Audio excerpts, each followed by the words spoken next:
Hi guys! For today's video, so I will share with you guys na yung konting changes ba dito sa aming boarding house. So alam niyo ba, share ko lang, ang saya pala sa feeling kapag nabibili nyo ng konti-konti yung mga gamit sa bahay, yung kahit simple lang ganun. So yun nga po, kasi nga syempre nag-umpisa kami sa as in wala, ganyan. Pero hindi pa naman siya kompleto kasi hindi pa kami nakabili ng ibang mga gamit sa kitchen, ganyan, kasi wala kami nabili kagabi. So ayan, so medyo i-store ko lang kayo ng konti lang, and kapag medyo okay na, kasi wala pa rin naman, hindi pa rin naman gaano kompleto. So share ko lang sa inyo guys, nag-start kami pala dito sa ganito yung gamit namin na electric fan. Ayan, clip lang yung gamit namin for almost 2 months. And then after that, bumili na kami na ito. Ayan.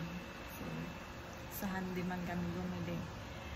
Ayan, nakabili na kami, and thanks God, nakabili na kami. And then guys, may konting changes sa aming kitchen. Dati ay wala kaming nalagyan ng plato, ngayon meron na. Pero mamaya pa lang kami bibili ng plato ganun. So ayun, nakabili na kami. Yan. And then, dati naman ito nabili namin. So ayun, nabili namin yan. Yan.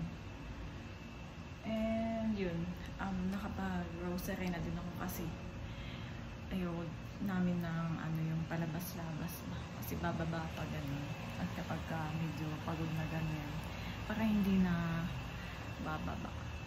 So eto, sarap lang sa feeling, may nakakabili kami ng mga stocks, ganyan.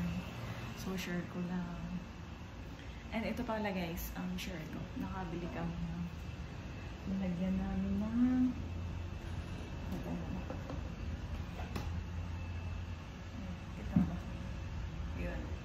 lagyan namin ng gatas tsaka asukal, tatlo yan.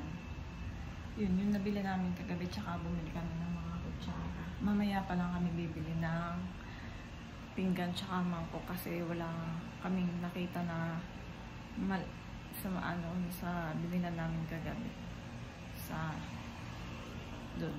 dito lang malapit sa amin. So yun lang guys, share ko lang sa inyo na sobrang masaya sa feeling na kahit hindi pa gaano kompleto, at least meron, di ba, may nabibili ganyan lang, pakunti-kunti. Kasi yun, nagsimula kami talaga sa, ba, parang nag-start kami, wala talaga, parang higaan lang. Tsaka, ayun,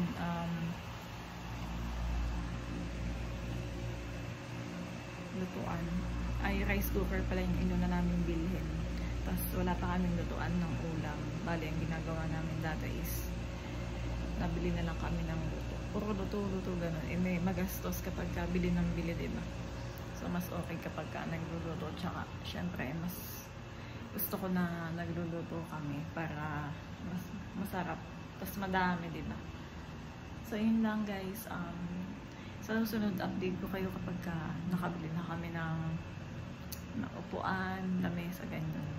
So yun lang for today's video, nag-update lang ako. Thank you for watching. Bye!